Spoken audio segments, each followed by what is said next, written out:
Hello, brothers and sisters. How are you doing today? My name's Michelle, and I'm going to be reading from 101 Proofs for God, and it was written by Jim Stevens. And this is a collection that took him around 6 years to put together.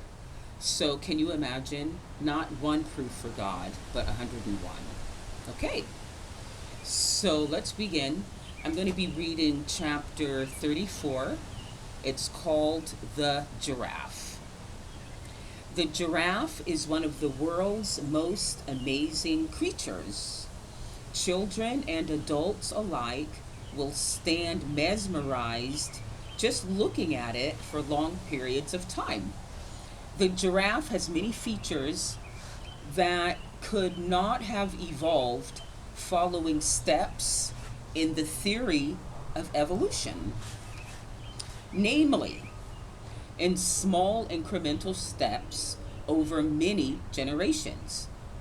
It must have been designed by a supernatural intelligence and come into existence with all of its parts functioning. That's the only way we could have a giraffe. Male giraffes can stand up to 19 feet tall, and their necks alone can be almost 8 feet long. However, they have the same number of vertebrae in their necks as humans, 7. A large male averages 2,600 pounds, but can weigh over 4,200 pounds, almost a small pickup truck, the weight of a small pickup truck. The head and neck on an adult giraffe, the head and neck will weigh over 550 pounds. Think of the engineering skills. Think of the engineering skills it takes to create a crane that can lift over 550 pounds and swing it around. You have to know what you're doing. Evolutionists make up a story without any evidence to back it up, that somehow the long neck elongated by stretching for higher and higher food. Others think the long neck grew because of natural selection and survival of the fittest. The bones in its neck grew longer by mutations, and the giraffes with the longer necks were able to survive better because they could reach more food, a competitive advantage. So I guess all the pygmy giraffes died out. I just threw that in there. Sorry, Jim. They seem to ignore other facts. For instance, it's harder to get a drink and get blood to the brain. It's also harder to breathe and swallow your food. It takes really long nerves to reach from the brain to all parts of the rest of the body. As the neck gets longer, all kinds of other mutations would have also had to be necessarily simultaneously in order to support the head way up that high. Evolutionary scientists are always disagreeing with each other. Some research even concluded that longer necks is a disadvantage because they die more in droughts and have a more difficult time getting enough nutrition. Being tall may help you get more food, especially with a 21-inch tongue, but it also reveals your location to any predators in the area. Wow, that's very true. One of the problems for the giraffe that must be solved, if it could evolve, is how to get blood up to the brain 18 feet off the ground. It takes a lot of pressure to push a full neck's worth of blood up to the brain. You also have to be sure that it doesn't slide back down in between pumps of the heart. Wow, never thought of these things. The giraffe's heart is 2 feet long and weighs 25 pounds. The giraffe has a relatively small heart, and its power comes from a very strong beat as a result of the incredibly thick walls of the left ventricle. The left ventricle that pushes out the blood has a relatively small capacity, but it pumps 170 times a minute. Humans pump 80 times a minute, and creates a blood pressure twice that of humans. The heart pumps almost 16 gallons per minute. 16 gallons per minute. It takes special arteries to take this amount of blood and withstand the pressure, the highest recorded for any animals. Wow. The giraffe also has to have unique veins as well as arteries, so that that load of blood in the brain and neck doesn't gush down the hill and into the body and heart. Wow. Now think about when the giraffe bends down to take a drink of water. And it's a big drink of up to 12 gallons. Its legs are 6 feet long, and the mouth can't reach the water without first spreading his legs.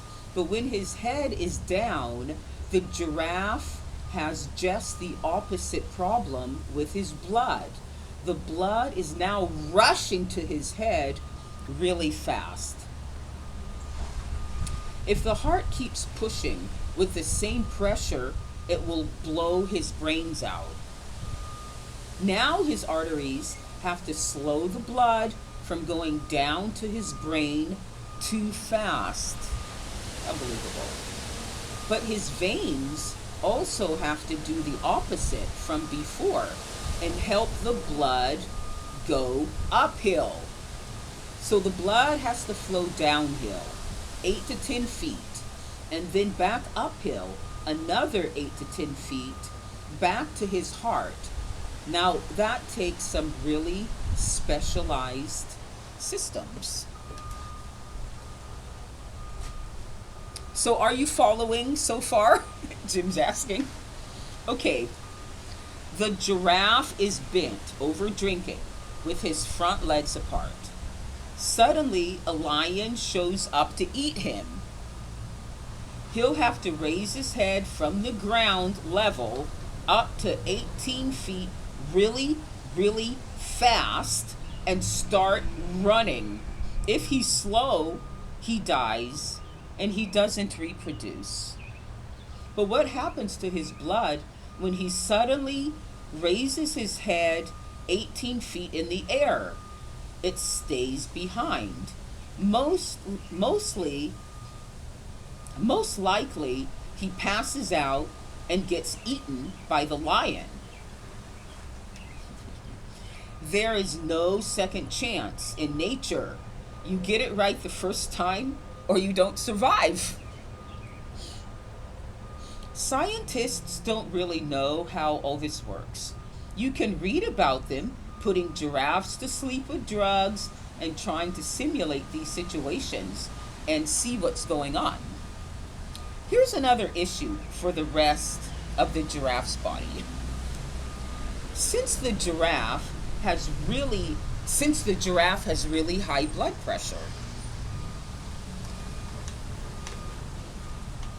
let me see, I'm going to get out of the picture here.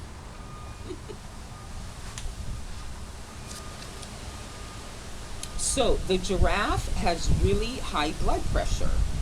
All of his arteries and veins need to be adapted for this. especially the arteries and veins in his legs, which are 6 feet long. The blood vessels, especially in his feet, would be under a lot of fluid pressure to burst.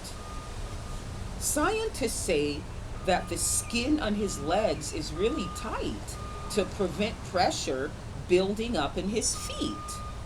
Baby giraffes take 14 months in the womb, so it takes a long time between generations for any supposed mutation and natural selection to work out. Babies weigh up to 150 pounds and are 6 feet tall when they are born. Wow! They're already ready for the NFL when they're born. Mothers give birth standing up, which means the baby falls 6 feet when it is born. That's another little ability that baby giraffes are required to have to be born. It had to be there the first time, not evolved. Otherwise, they would die. And it would take at least 14 months before another baby would be born that might make it. These are just a few of the special characteristics of the giraffe that all have to come together simultaneously for even them to exist. If only some, but not all of the systems are in place, then the giraffe likely dies.